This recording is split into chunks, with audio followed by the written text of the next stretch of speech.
2 o'clock, so I'll call to order the commission meeting for Thursday, November 21st, 2024. We welcome everybody here. It's nice to meet a lot of people. We're going to be recognizing some of you fellows.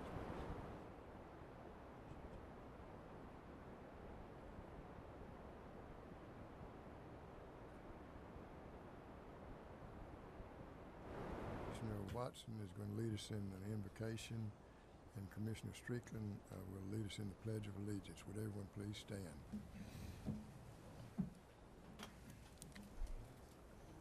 Father, we come before you today to publicly thank you for the honor to serve the citizens of our county and to provide guidance and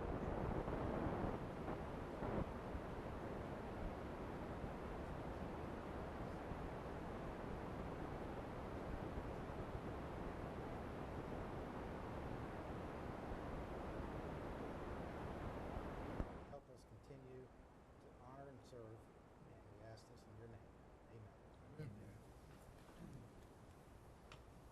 Pledge allegiance to the flag of the United States of America and to the republic for which it stands, one nation, under God, indivisible, with liberty and justice for all. We have some special recognition now. We're going to postpone a special recognition for the award for the water system till next meeting. But we're going to recognize several employees. First one's Neil Alexander.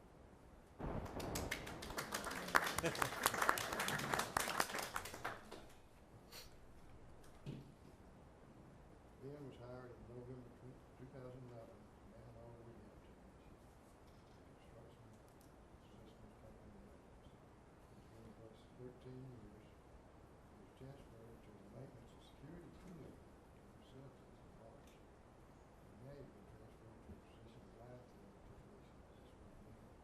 What do you like best about it? Learn different things. Got to work with different folks.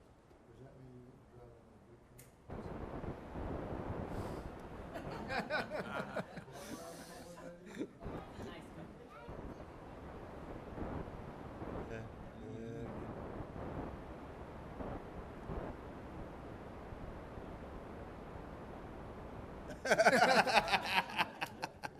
it easy.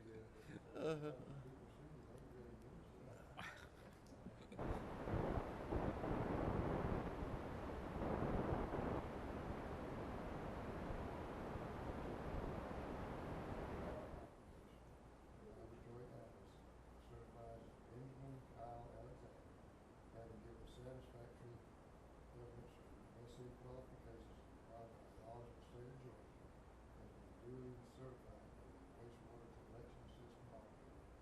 Signed Michael Dodge Chairman, his 21st day of November 19.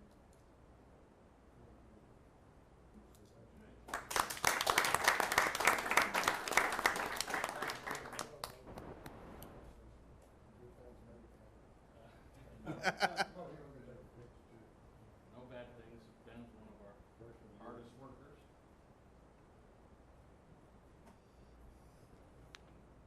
He's been with us a long time, does a lot of good work. Appreciate you.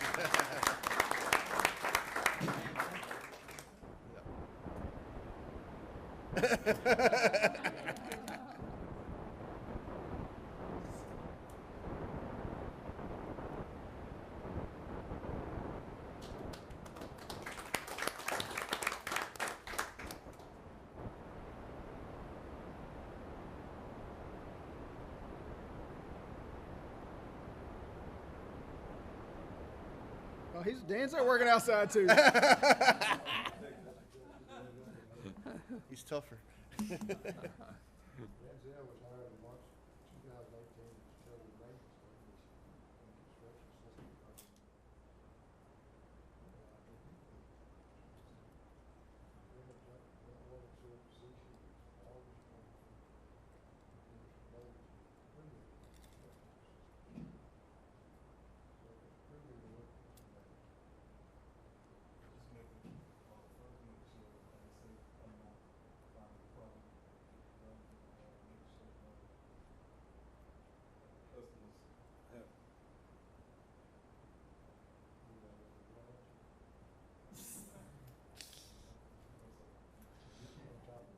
So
he works in our wastewater construction division, and he's been appointed last year as a crew leader on the crew.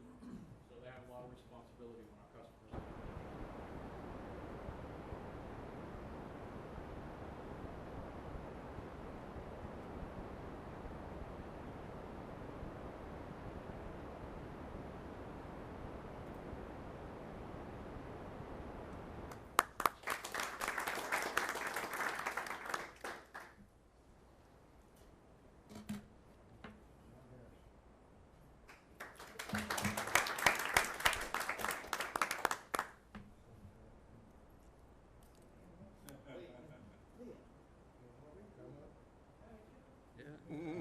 There you go.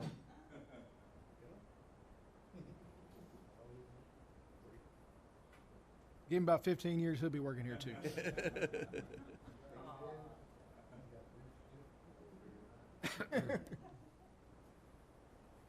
was hired in July 2015 utility recruitment assistant. He's really doing well, so.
Well, one of the most notable things about John is he left for a short period of time.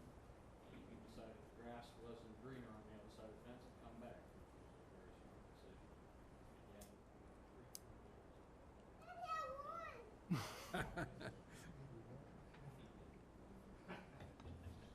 And so he's one of the team.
Jason Bowe was hired in July 2019 as capital project manager for Family Construction. Prior to coming to work for us, he was in the school position. He's been with Joint Road Association for 5 years. He's also run the wastewater collection system operator license, water distribution system operator license, drug facility water six, and upgrade the distribution systems. He's got a lot of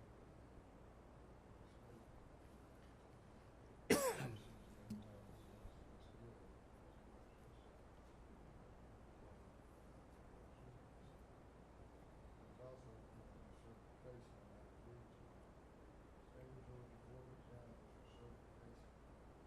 Water and wastewater treatment plant operators, manager of the sewer plant. Jason Bowe. Signs for QRS and necessary qualifications required by the laws of the state of Georgia. That they are duly certified as water operator license. State of Georgia. Signed by Mr. Chairman.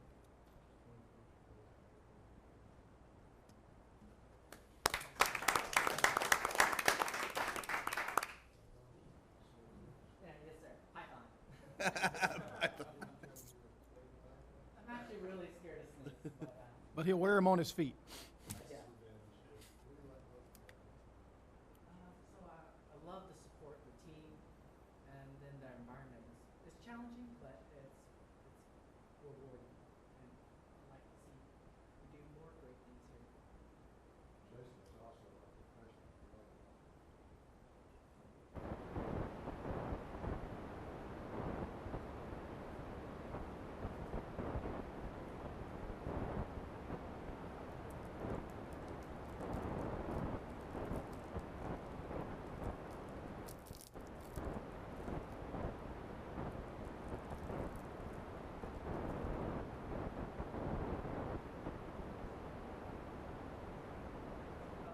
For the flow show, I'm the host of the flow show. We do that quarterly, and then for the public education portion of it, we try to shoot that around once a week, depending on availability, at least once a month.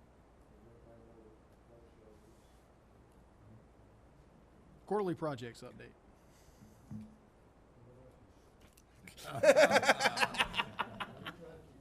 Oh yeah, so I'm the capital projects manager for Joint Water and Sewer.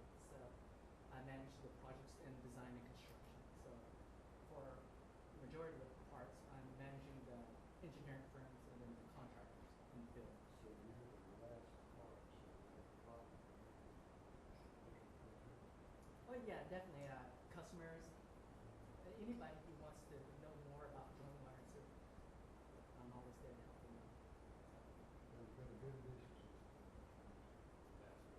I'm working on it. And thank you for the opportunity, Chairman. So, you mentioned you managed all of our capital projects, the majority of them. Jason's.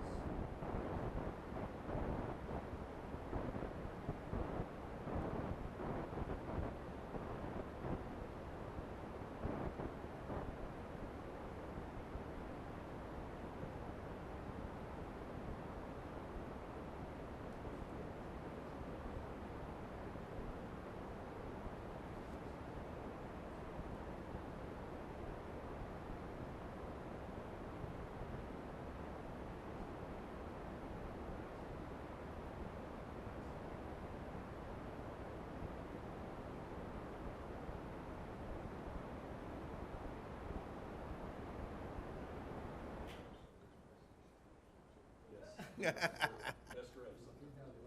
Best dressed.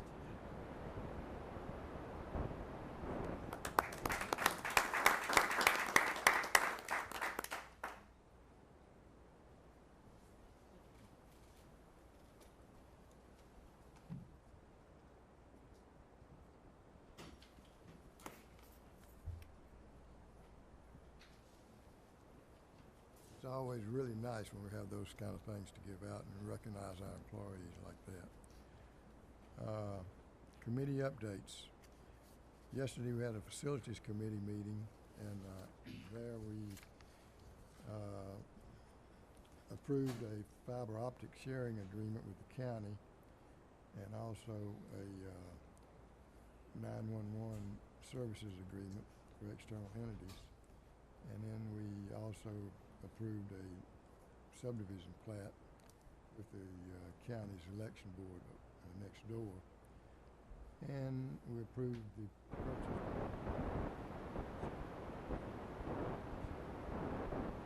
two influent pumps for the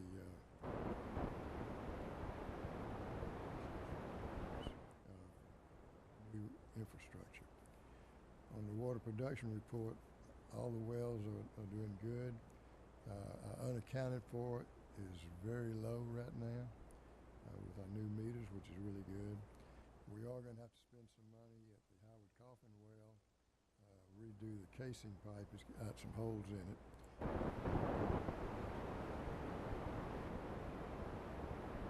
Also, we'll be getting bids on converting the fire well at Southport into a production well with an elevated storage tank. That tank will be very similar to the tank that we're going to have under construction. Even though we haven't seen it yet, it will be coming on the North Mainland. We had some good photos of the capital projects underway, and we found out that we're pretty much on schedule on most of those projects, getting toward the end of it on some of them, like Arco and Brunswick Villas is just getting started. So overall, we had a good meeting. I'd like for the Commissioner Cook, who served as chairman at the Finance Committee Chairman, we also at the meeting went over the 911 services agreement, the 1703 subdivision plat, and approved and recommended approval of the influent pumps purchases. In addition to that, we went over the annual workers' compensation renewal. I won't go into the details. I won't want to take away Mr. Singletary's moment here, so he'll be filling us in on that.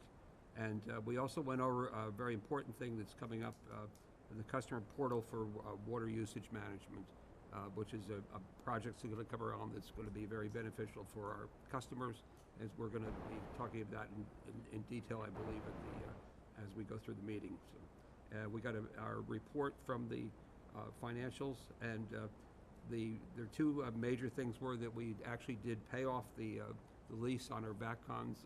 We paid that early, about just under $900,000, and we also contributed $1.2 million to the pension fund to bring that a little bit more up to date so we can keep in line with what's going on in there. All the other parts of the financial report were very much in order. We're making substantial amount of money on interest from our investments, and all the other parts of it are moving along as expected. So overall, we're in very good financial health. Thank you. Thank you, Commissioner Cook. We'll move to the approval section of the meeting. Item 1, minutes from the October 17th, 2024 commission meeting. Motion to adopt those minutes. I'll make a motion to recommend to approve the minutes as presented. Motion second. Any questions? Hearing none. All in favor? Motion carries 7-0. Next item is workers' compensation annual renewal. Mr. Singletary. Mr. Singletary and Mr. Bridges will be doing most of the talking. Yeah. Good afternoon, y'all. We met yesterday and kind of went over this in great detail, but on the next page, I kind of want to go over this year's 2025 insurance renewal for workers' compensation. So our expiring premium for the current term we're in is $248,777, and the renewal this year is $268,000. That's an increase of $9,370, which is 7%. Directly related to to 1.78. An experience mod takes a 3-year snapshot of claims history, and it is analyzing the 21 year, the 22 year, and the 23 year, which causes this score due to losses to be 1.78. It impacts directly the pricing, and it has caused the premiums to go up some. We have a base rate reduction from the insurance carrier, National Liability and Fire.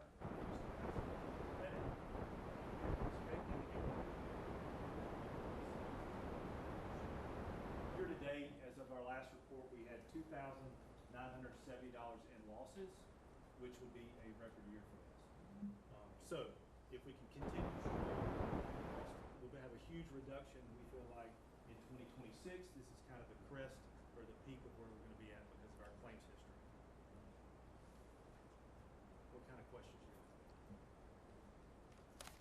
It's a good report. Hopefully, we will have a good December. You got to finish strong.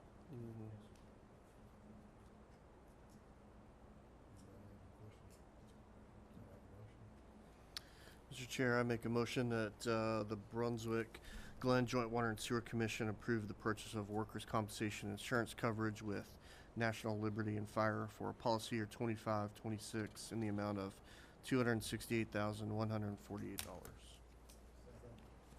is second. Any questions? Hearing none, all in favor? Motion carries 7-0. Thank you very much for coming. Gentlemen.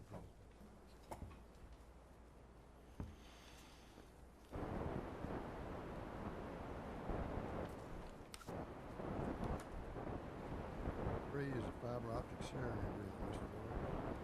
Yes, sir. This is a repeat of last month's fiber optic sharing agreement. A little bit of a miscommunication between joint water and sewer staff and county staff. After we got this approved, the county attorney suggested a few additional administrative edits that did not change the guts of it much, just added the official expiration date and things like that.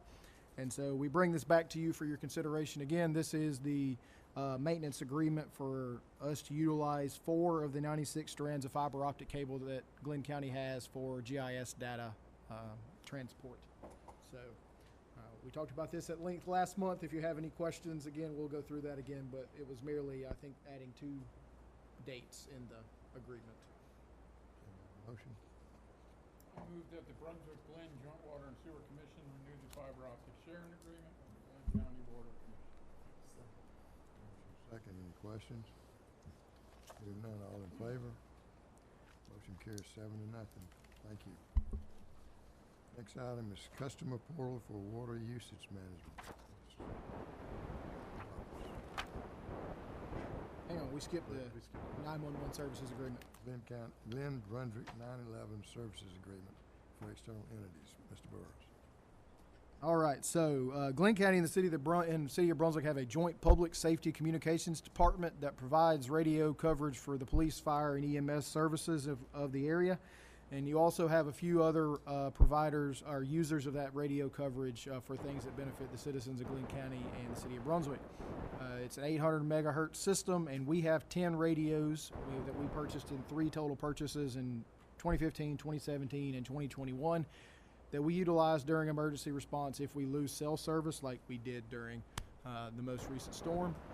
So we have 10 of these, and they're going back through and doing some auditing of what's going on, and they need an agreement. We're supposed to have an agreement to utilize those services, and so the agreement is being presented not just to us. There's other agencies around town that are getting similar agreements taken care of, and since we have 10 of them, the charge is $55 per month per radio, or $6,600 annually. These items are only used in the event that cell coverage is out during storm events. It does give us an opportunity to communicate with each other out in the field if cell coverage is lost. So we would like to move forward with this agreement. It will be paid for out of the annual operating budget from admin services.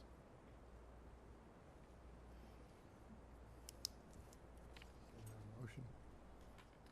I move that the Brunswick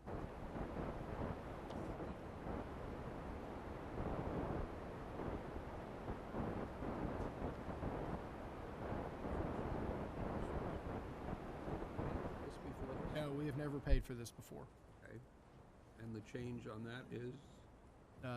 We never had an agreement. They did the audit, determined that we needed the agreement, and the agreements all include service fees for using their networks. but definitely a valuable That investment for emergencies. Absolutely. When you lose cell coverage and you got 80 people running around, it is chaos out there for a few hours. So having additional ways to communicate is invaluable at that point. Redundancy is good. Yes, absolutely. Doesn't help. Any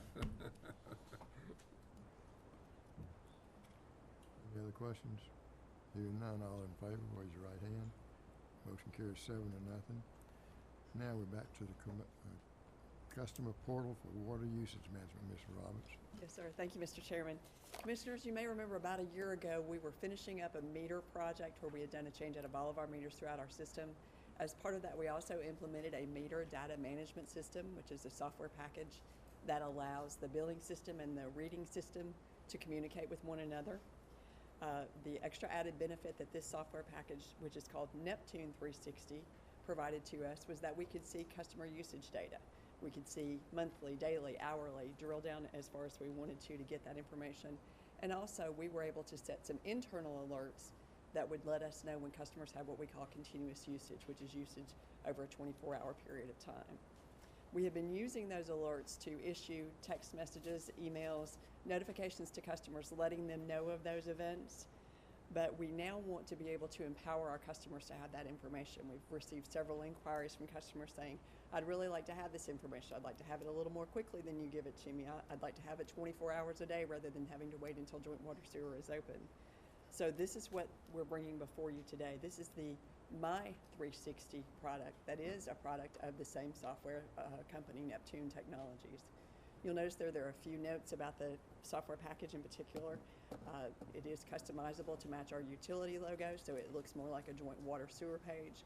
We will have a landing page on our particular website that sends you to the My 360 program.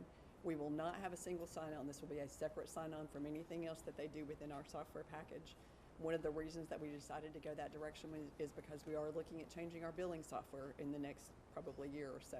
We didn't want to have to go through the same implementation, so we thought it was better just to have this as a separate package. You see here that customers can see 30 days of their consumption.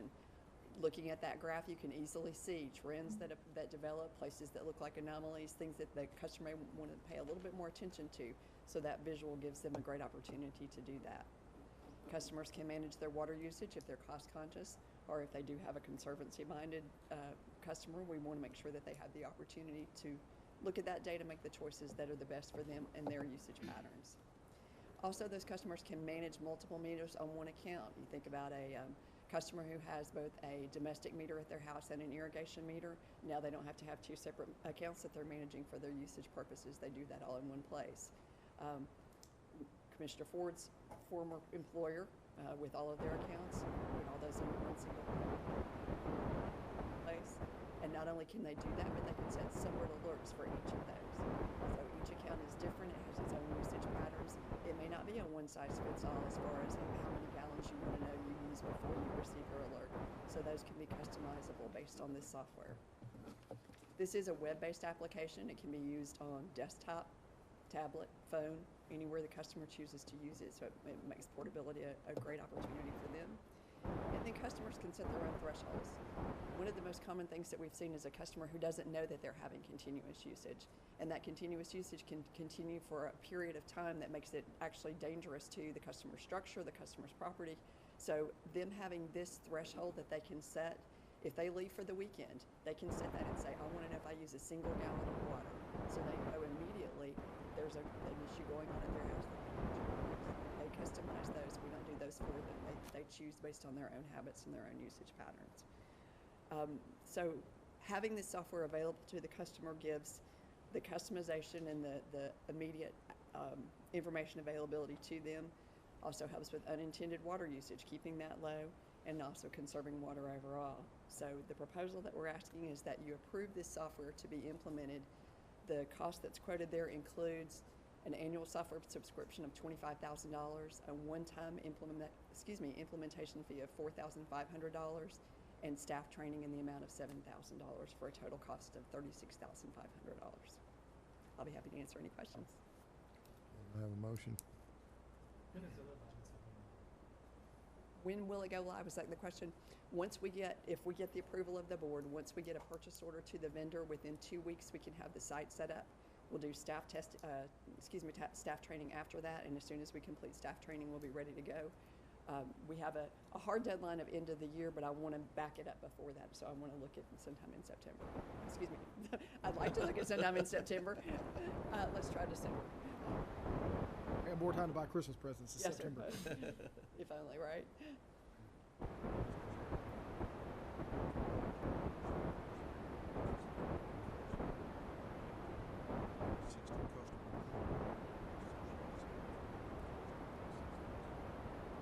Second. What questions do you have? I have a couple of comments. Thank you. I think, I want to say that, like I said, when we went through the meter project, we weren't expecting a large number of people. And I think there's kind of a distinction between continuous use and people that have a leak at the house. Continuous use could be a drip of a faucet or, a flapper that every once in a while refills the toilet up.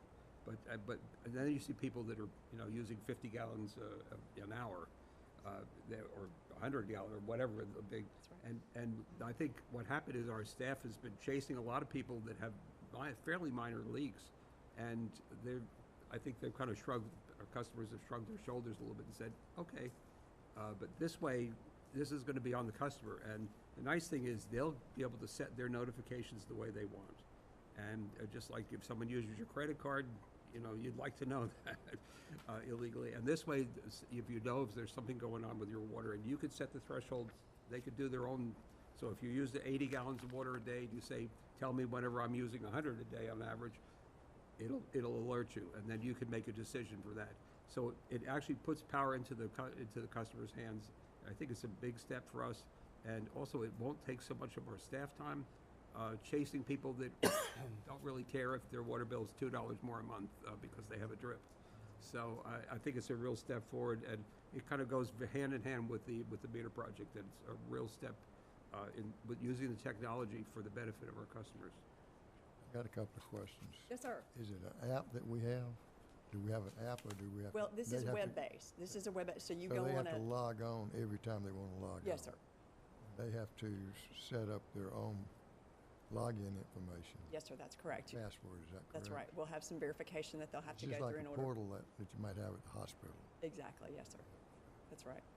Again, it can be desktop, tablet, or phone. And they can only log into their own information. Yes, sir, that's correct. If they don't have the verification information that we require for the account, they won't be able to view the information. How many people do you think are going to do this? Well, I had mentioned at the Finance Committee yesterday that already we're sending out these alerts, and Mr. Burrows had the number of about 800 a day that come up as far as Commissioner Cook says, some people take care of those, some people don't. So we have kind of a rolling population that we end up right about that same number every day. Out of all of those people, as we send out the chart, if they have the opportunity to come to us and request a copy of their water usage chart, we do that through email. Once we email that back to them, they can see exactly what we can see in Neptune 360. And honestly, that was a little bit of a marketing attempt as well, to let people know what that information looks like and how helpful it could be for them. So there are thousands of people to whom we've sent those water usage charts, and a lot of those have said, we really would like to have this access ourselves. I mentioned Commissioner Ford's former employer. They are planning to hire an energy specialist who will need this kind of data. So for all of their accounts, they'll be able to go in and see that usage data. The hospital's very interested as well. Hospital, yes, sir. Thank you very much. Very interested. I agree that our big customers are interested, and some of our younger customers, but there's a lot of older customers that don't ever access a computer. Understood. And what we can do for them is suggest that a family member or a church member or someone that they feel comfortable enough using that information, have that alerts into that person, and they can reach out to them. Frequently, we have sons and daughters contact us on behalf of their parents' water accounts. Hopefully, they'll have that trusted advocate who will be able to do that for them as well. About 800 a month now, the people having excess water usage? A day. A day? A day. 800 a day? Yes, sir. The number fluctuates between 700 and 800 every day. We'll send them out, people will figure it out, get it corrected, and then it'll knock down to like 700, and then 2 days later it's right back at 800. Now, some of that's because the hospital and hotels and FLETC, they use water all day long. Those are always going to be there. but it's a recurring 800 that shows up. Do we have to notify them, but we have to track each one we do so that we don't keep sending them every day. Right, So yeah. it's a lot of administrative work. By us passing this today, though, are we agreeing to the $25,000 each year renewal? No, sir. We have to do this again every year? No, sir, we're only committed to 1 year. If we decide for whatever reason at the end of this calendar year that we don't want to do it, that's it. We walk away and say thank you for the opportunity. That's right, yes, sir.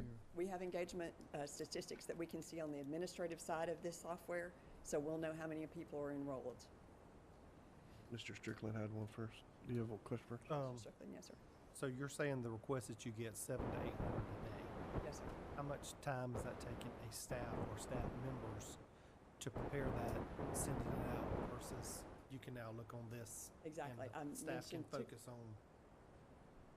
Excellent question, thank you. I mentioned to Commissioner Ford yesterday, we could hire an FTE to manage this process, and we could fill their day with this, whether it's the sending out of the alerts, the responses to the customers who ask us about receiving the water charts, the questions that come in after they receive the water. This can't be mine, it's somebody else's. Help me figure out what's going on. And there's only a limited amount of assistance that we can provide, but those can be longer calls with the customers. So our customer service team right now is receiving those. We have basically 2 staff members who are dedicated to the alert sending out process, but then it falls on customer service with the responses. So yes, sir, we could certainly reallocate that staff time. So when we do this, we won't be sending out the alerts anymore? That's correct. Commissioner Ford had asked yesterday about, is there some way that we can still continue to monitor certain accounts? And we certainly can do that, but on a limited basis. So there's a greater return on time for the utility.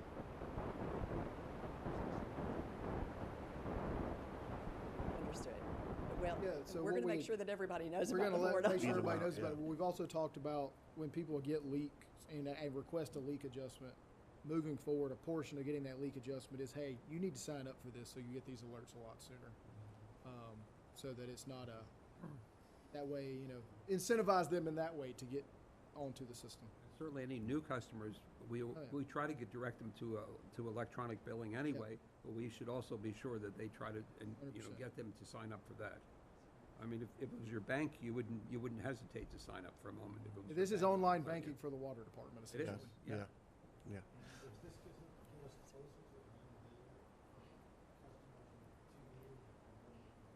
Unfortunately, no, sir, it doesn't, because this is separate from the billing system. As I said, this is a single sign-on, and it's not a single sign-on, rather, and it's separate completely from the billing process. So you don't even see your billing data through this. All you see is your actual usage data. But we're in the process of looking at ERPs, which is an opportunity for us as far as the one bill at one address. Understood. I can at least put them in the same envelope now, but I can't put them all on one bill. Most large water systems, they charge people, they have the same thing we have. But yet if you call in and ask to get a history of it, they Yes, sir. charge you for that. Understood. We're not charging anybody. We haven't charged sir. anybody for it, no, sir. No, sir. I've got 2 quick questions. Yes, sir. You mentioned 30 days worth of data. Can Yes, you look back more than 30 days? Scalable, yes, sir. This is just the quick view, just again to establish Gotcha. the trends and see if there's anything that really jumps out at the customer. To my knowledge, it goes back as far as the customer's history does. Gotcha. So Okay. I'll have to look. It does seem like there may be a limitation after 3 years, 2 years, 3 years, but it's enough that you can do some comparisons. If you want to say, okay, I want to see last November, did I use What's the going to same happen amount of- this upcoming summer? Right. Blah, blah. Okay, Right. great. And then my last question is, Yes, sir. in terms of the software agreement, again, the potential reoccurring 25,000, is that a fiscal year or annual year renewal? So I'm just curious if we're going to see it again in June, or if we're No, going to sir. see it next December. It will be calendar. Once we Okay. implement the software, that's when the clock starts for us. So we'll have the 25,000 after another 12 months if we Perfect. choose to continue. Gotcha. Thank you. Yes, sir. Any other questions? Hearing none, all in favor? Motion carries 7-0. Thank you, Ms. Rollins. Thank you, commissioners. Next item is 1703, Dorchester subdivision plat, Mr. Burrs. Yes, sir. So, as you may recall, back in 2021, we agreed to sell the adjacent the former CVS property to Glynn County for the Board of Elections. Board of Elections needed more space, and also I believe part of the juvenile court area needed more space, and they were in a bit of a pinch. We had a vacancy next door for CVS for a couple of years, and they took that over, redid it, put a lot of money into it. Looks really nice now. And at that time, they signed a lease agreement with that converted to a purchase option if they would like to, and the money for the lease at $5,500 per month was paid towards the purchase price by Glynn County. It was appraised before they took it over, and at that time, the appraised value was $280,000, which is what the agreement for the purchase was. So to date, they have paid us, let's see, $231,500 worth of rent monthly, $5,500 a month since then. And so if we finalize this subdivision plat, they will owe us the remaining balance of $48,500. And so this is the plat that is being submitted. This is going through the city process. It's the county and JWSC, but the city has jurisdiction over the subdivision plat. So as you can see here, this is the building we're currently in here, and then the Board of Elections is in between, and what we call the annex is labeled as JWSC East. We will maintain ownership of the back parking lot and the areas in front of our two buildings, and then the Board of Elections will own the parking lot between the two medians in the front. There is also two generators on here. If you look at this, they have a generator for their building. We have a generator for our building. You will notice that our generator is on their new property line, inside their new property boundaries, so we will be recording reciprocal easements for access and for our generator to be on their property, rather than relocating that. So this is to get this finally recorded and taken care of. And as far as budgetary concerns, we did not budget rental income this year because we knew this was being finalized. So the rental income we've been getting has just been additional revenue not counted for in the budget. So, any questions? I have one question, and maybe this is for council. When you look at the new plat, right? Obviously, the county's going to have that parking lot and section right between us. Is there any language in the agreement about shared maintenance or anything like that? Like, I would hate for the county to say, okay, I'm going to redo my parking lot, and they go and they just pave that one strip, without talking with us first and us doing it together. You know what I'm saying? Is there any shared maintenance agreement or anything? There's no shared maintenance language in there at this time. I'm sure we could get together a little MOU for shared maintenance. There hasn't been an agreement since the lease purchase. Okay.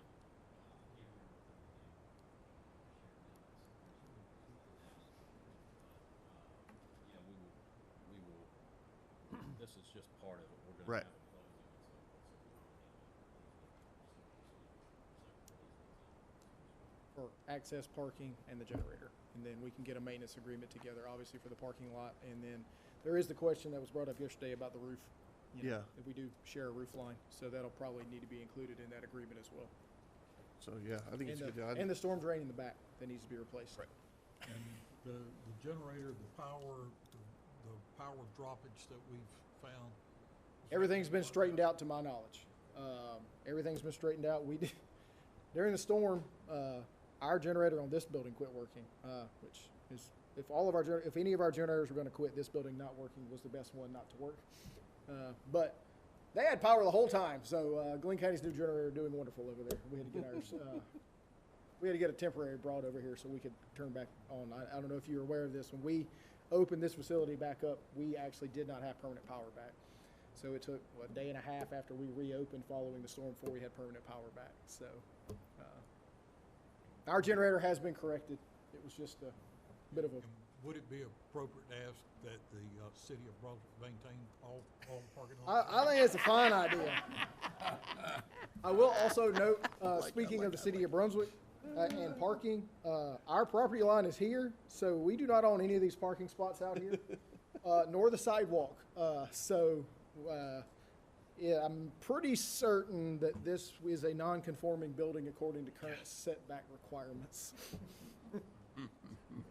It's a good thing it's in the city. Yeah.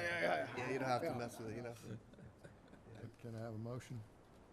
Mr. Chairman, I'll make a motion that the Brunswick-Glynn Joint Water and Sewer Commission approve the subdivision plat of 1703 Gloucester. Second. Mr. And Second, if I any could questions? ask point of order, is that something that the county should abstain from, or is it's okay?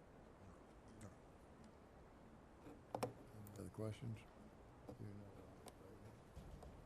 Here's 7-0, thank you. Next item is Academy Creek influent pumps purchase, Mr. Burrs. Yes, sir. We have 4 influent pumps at Academy Creek. This has been a bit of a long process. Last September, we ordered 2 new pumps that did not arrive until May. And we ordered flight pumps because we were told they would match the existing Yeoman's bases that we have. The Yeoman's pumps that we have are obsolete. In fact, Yeoman's, I don't believe, exist as a company anymore. They've been purchased by Grunfuss. And Flight assured us they could match the existing bases, so we did not need to replace the bases. Well, they got the pumps here, and they could not make them work whatsoever, and have tried multiple opportunities, and then they decided they were just going to give us the new bases we needed from Flight and new guide rails. It's about $25,000 worth of parts that they provided to make those work. We approved a contract with BRW Construction this September to install the 4 new bases and guide rails. Those should be the first 2 of those should be installed the week after Thanksgiving. So now that we have all 4 new bases, as part of the fiscal year 25 budget, we requested to purchase 2 additional influent pumps to replace the existing worn out pumps. If you go by there now, you will notice that we've had bypass equipment sitting there for well over a year due to pump failures. So Flight pumps are what we have purchased and are going in the holes now, so that we'll have the same 4 pumps and therefore interchangeable between the 4 slots. We're requesting the purchase of 2 new Flight influent pumps, and Flight influent pumps are sole sourced through Xylem here in the state of Georgia. So the request is to purchase 2 pumps from Xylem Water Solutions in the amount of $168,030. These were budgeted at $160,000, so we're about 5% over the estimated cost. However, of the overall capital equipment purchase list for the year, we are under budget, so that we have that flexibility. And this is the final item in the capital equipment budget for fiscal year 25. Not for calendar, but for fiscal year, so it'll be through June. Because I'm pretty sure Kurt's going to ask for more stuff next budget year. I move that the Brunswick-Glynn Joint Water and Sewer Commission approve the purchase of 2 new Flight influent pumps at Academy Creek from Xylem Water Solutions USA Incorporated in the amount of $168,000. Motion second, any questions? Anybody's curious, these pumps do 6,250 gallons a minute. So they pump a lot of water. Normally, 1 pump will be operating. Normally, 1 pump is operated at certain parts of the day. A second one trims, and then we alternate between the 4 pumps, which one leads, so we don't wear them out. But in rain events, we do occasionally turn all 4 of them on. Questions? All in favor? Motion carries 7-0. Thank you. Dedication of easements and infrastructure, Mr. Klein. Mr. Chairman, thank you. Good afternoon, Commissioners. This item, as mentioned before, did go through facilities yesterday. It is 2 different projects to speak of. This is the infrastructure dedication and conveyance of an easements, plural. First one we're going to talk about is Vintage Brunswick Apartments. And that is an apartment complex around exit 38, around the southwest corner of that exit. That development is going to add 272, or has already begun adding towards that number, but a total of 272 new customers to the Joint Water and Sewer Commission's rolls.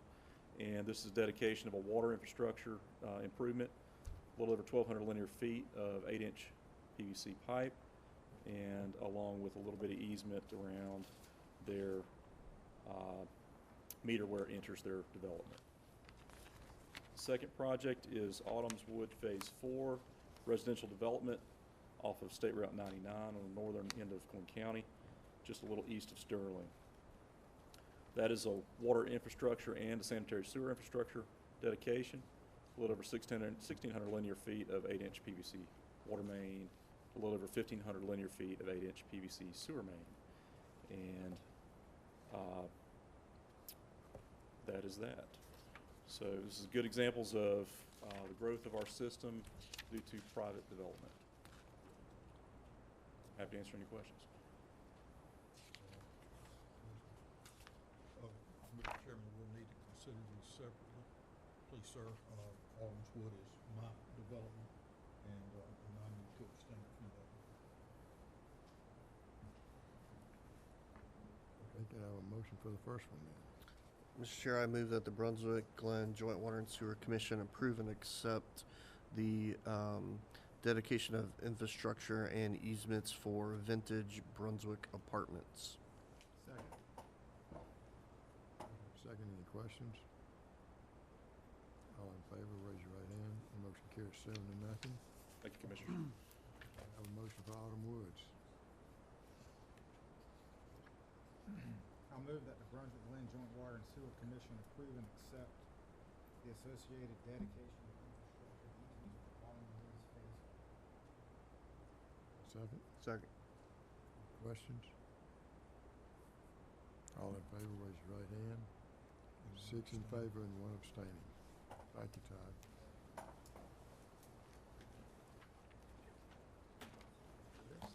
Executive Director's update. Yes, sir. At our last commission meeting, Commissioner Saby requested that I give an update on where we're at with our organizational goals. So I won't try to go through this pretty quickly, but let me know if you have any questions. Obviously, all of our goals are based off our core values, and then we have our objectives for the year, and then we'll talk about how we've done, where we've missed the mark a little bit, and where we're going. So I won't read the mission statement to you there, but that is our mission statement. It talks about protecting health and safety through safe drinking and drinking water and wastewater treatment, and we have 6 core values, and our objectives are all based off our core values. That is to be customer focused, that is to be community aligned, is to be transparent and accountable, is to value and invest in our employees, to continually strive for improvement, and to have a positive can-do engagement. These were set with our strategic business plan that was approved in 2019. So each of these core values has at least 3. Some of them have 4 objectives. It's a nice round number of 20. I like round numbers. So our objectives for the year for being customer focused were to provide field exposure for our customer service staff. As we talk about, our customer service team gets a lot of phone calls and they have to answer a lot of questions. The unfortunate reality is our customer service team has the least experience of what is actually going on out in the field. So we're trying to get them out in the field to show them. They're never going to, well, I won't say they'll never be. They're unlikely to come experts from one day out in the field with something, but they can at least understand a little bit more about what goes on. And so we want to get 4 days of field exposure for all of our CSRs. We want to have a customer dashboard, which thankfully y'all approved today for their water use. And that was to be online before the end of the year. So Ms. Ladonna's got about 6 weeks to get that knocked out. And then we wanted to have, we previously had put out boil water notices if there was a problem, but we did not put out notifications if there was low pressure or a water outage. And people would have a lot of questions. So earlier this year, we began sending out water outage notifications if we had to shut things off. And then plan review compliance through our P&C team. We want to be able to complete at least 98% of our plan reviews within the allotted 5 days. And why 98%? Because some projects have 150 sheets that have to be reviewed, and it's almost impossible to get those done within 5 days. To be community aligned, a lot of this is talking about growth and things of that nature and rehabbing our system. We wanted to kick off the new wastewater plant at Exit 42. Unfortunately, it has not happened. We wanted to have our SPLOS project under construction. PDB is Progressive Design Build Team, in case anybody didn't know my acronym.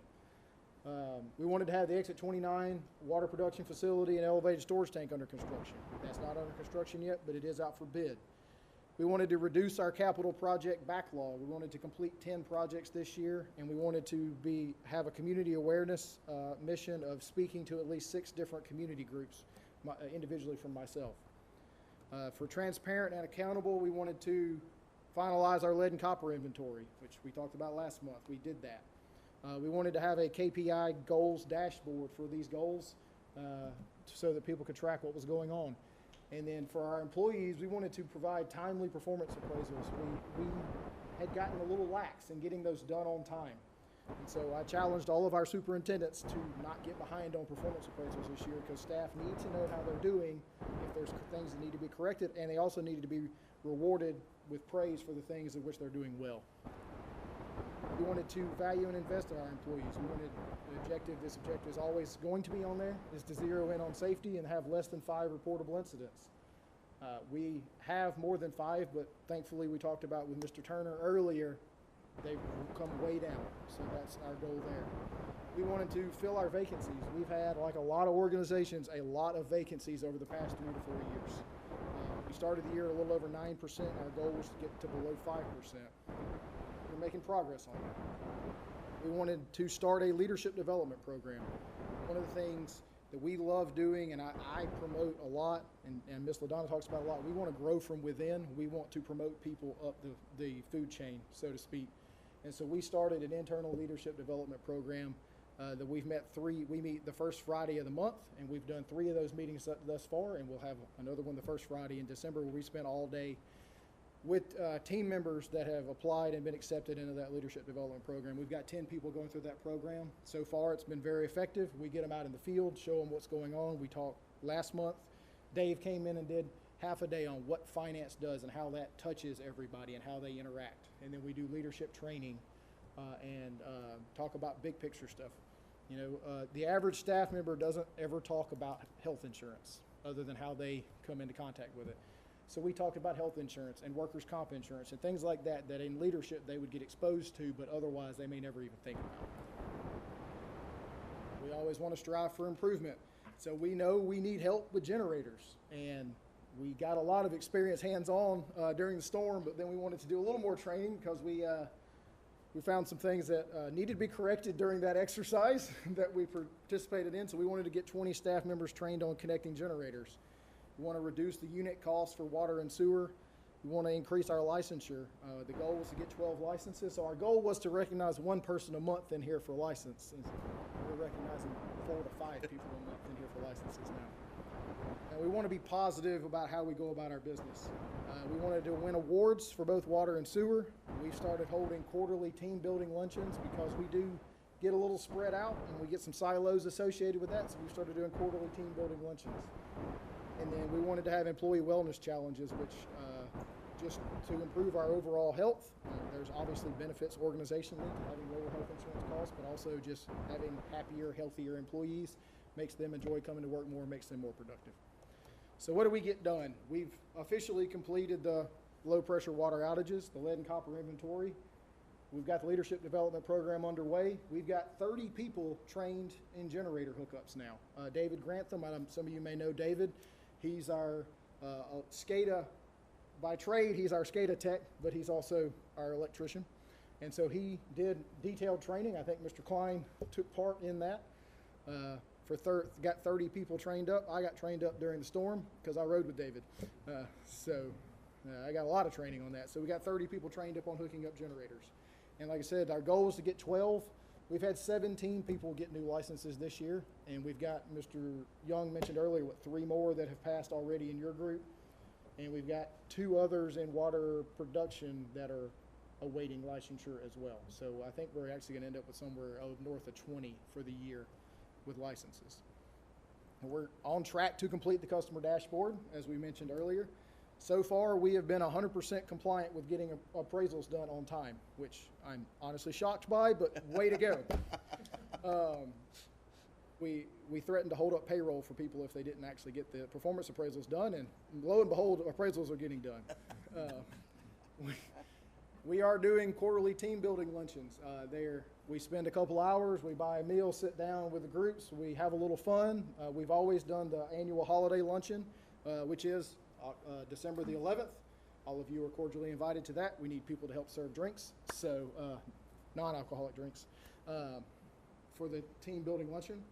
And so those have been going very well, and we will have before the end of the year, we're going to announce employee wellness challenges for next month. So this is, me and Ms. LaDonna have been talking about this. There was going to be called the Strive for 5 program. So for the first 10 months of the year, for 2 months, there's going to be a focus, and Ms. LaDonna, correct me on the actual Strive for 5. It's drinking, I forget which months it is, but it's drinking more water, it's getting more exercise, it's sleeping more, it's doing something to challenge your mind and keep your mind engaged. And what's the 5th one? Eat fruits and vegetables, eating more fruits and vegetables. And then the last 2 months of the year, the goal is to get you to go get a physical and see how much your health has improved as a result of those first 10 months of things. And for every challenge you meet, you get a raffle ticket, and we're going to give away prizes to staff members that participate in that. So here's some that we've made progress on, but we're likely not going to complete. We've got 5 projects completed and capitalized year to date. The goal was 10. We got 3 more that are right there at the finish line. So we may get to 8 by the end of the year. We'll see. As far as talking to community groups, I was able to get to 4 of the 6 so far. I got 1 more I'm trying to get on the schedule for before the end of the year. Unit cost reduction, our sewer unit costs are down almost 15% year to date. Now, that's a little bit of because the flow's been high, but the costs are down overall on the sewer. Water is up 2.88%, so just a smidge there, so we're working to drive that back down. And then we didn't recognize them today, we'll do it in December, but we did win the Distribution Excellence Award again, platinum level award for that. We have not won any sewer awards yet. I'm looking at you, Mr. Young. You need to start applying for these things. And then here's ones that we did not get fully completed or really make what I'll say is substantial progress on. Field exposure for customer service staff. We've got all of our CSRs at least 1 day of field exposure, but I'll say we've had positive turnover in the group because we always talk about promoting people. We've had multiple staff members promoted out of that group this year. So we've had to hire new people in and train them how to be CSRs before we get them into the field. So that has delayed that a little bit, but always good to see those people get promoted. Plan review compliance. We have not been able to actually keep track of this metric because the way we were going to track it got changed with a software change that happened, and so we don't have that data able to easily track. Anecdotally, it seems like we're doing pretty well with it, but I don't necessarily have the hard numbers to prove it. The Exit 42 kickoff, as we've talked about in here, property acquisition has become very challenging for that project, and so we're still working through that. I got the RFP ready to go as soon as we get the property finalized. SPLOST construction, we had significant design delays that impacted the schedule. Project is advertised for bid. We'll accept those bids on January 8th, hopefully approve that contract at our meeting in January. But construction, if it's approved in January, likely won't get kicked off till March or April. The website KPI dashboard, we could do that, but we're going to have new goals in January, so I don't want to just put something on the website for a month. So we'll have that for next year's goals. Mentioned the safety. We got more than 5 incidents, but we saw a positive direction in workers' comp. I'll be honest, a lot of our incidents are traffic-related incidents, and so that's been a major focus point for us. And then filling vacancies. We've reduced our vacancies down. We're around 7% now from 9%. We're actually back to our highest staffing level since July of 21. So we've made real progress there. We've improved our retention in those areas, but that's something that we're still working through.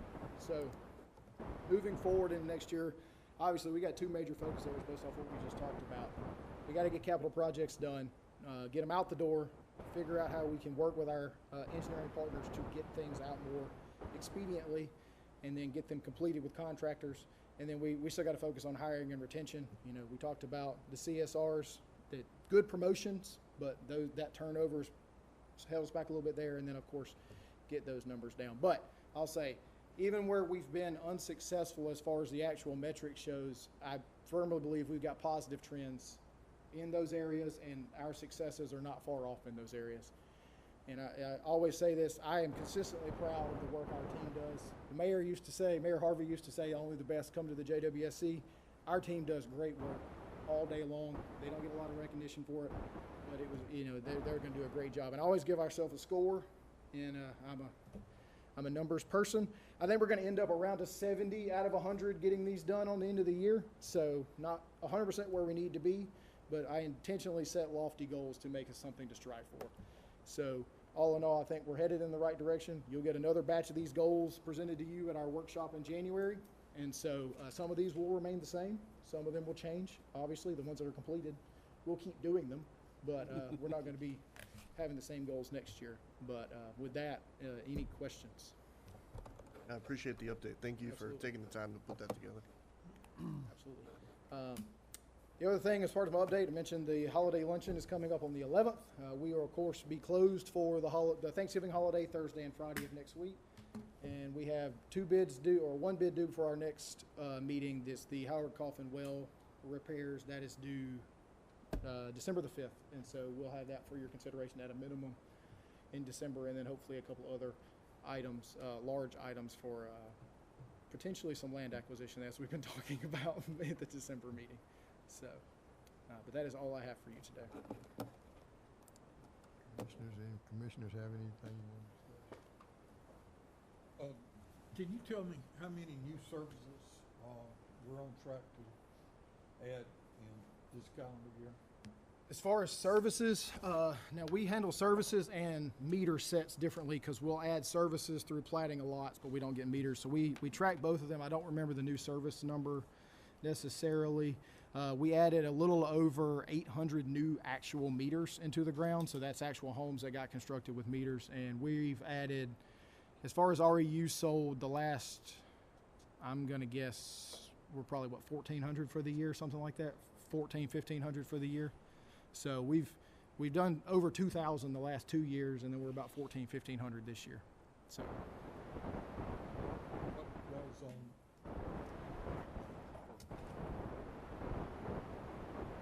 as far as new units, we kind of keep a running tally. It's somewhere around 6,000 more units, with the overwhelming majority of that being out Highway 99 into Golden Isles Parkway area.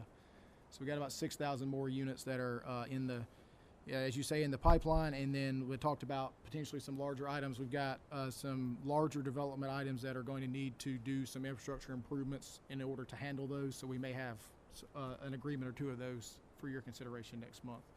Because, you know, if you're building 20 homes, it's one thing. You're building 1,000 at one time, or not at one time, but you're trying to plat 1,000 at one time. That changes the math a little bit on you pretty quickly. So, but Mr. Klein's team does a real good job keeping up with all that and inspecting that and keeping that process flowing. So, You talked about our north wells and sewer treatment. That 2,300 home site area, is that still in the process? yes, sir. We actually had the pre-con for the first phase of that today. So we have we have an agreement on property for the plant site. What we're trying to work out is the routing for the discharge to the river. That's where the holdup is. We've got the property ready to go. I don't want to release a contract for somebody to start building something where we can't actually get rid of it at. So we're working with multiple areas around there trying to get something done, and that has proved challenging. I got a lot of sketches of what we can do out there.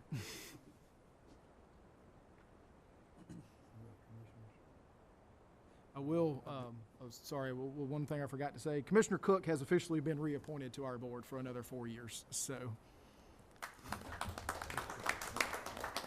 Through the grand jury process. Looking forward to it. Yes, through the grand jury process. I want to personally invite every commissioner to our employee Christmas lunch. It's at Howard Coffin on the 11th of December at 11:30. We do help serve the drinks at that. So if you can see your way to come there. And I'd also like to invite Bill Edgy, who will be a new commissioner, to come to that also if you can. And that way you get to sit with some of the employees and their families, and they come in groups, so it's really interesting, and they do a good job, and it's time to recognize them. And Andrew will say some good things about how many gallons of water, how many swimming pools of water we've consumed or whatever, and how Statistical information. How much waste we've taken to We the have to know how many elephants worth of solids we've gotten out, okay? That's always interesting to hear that. It is a lunch appointment, though. Yeah, so yeah. just Taylor here. This year's gonna be live, whereas last year he was on a teleprompter or something. Yes. Like Andrew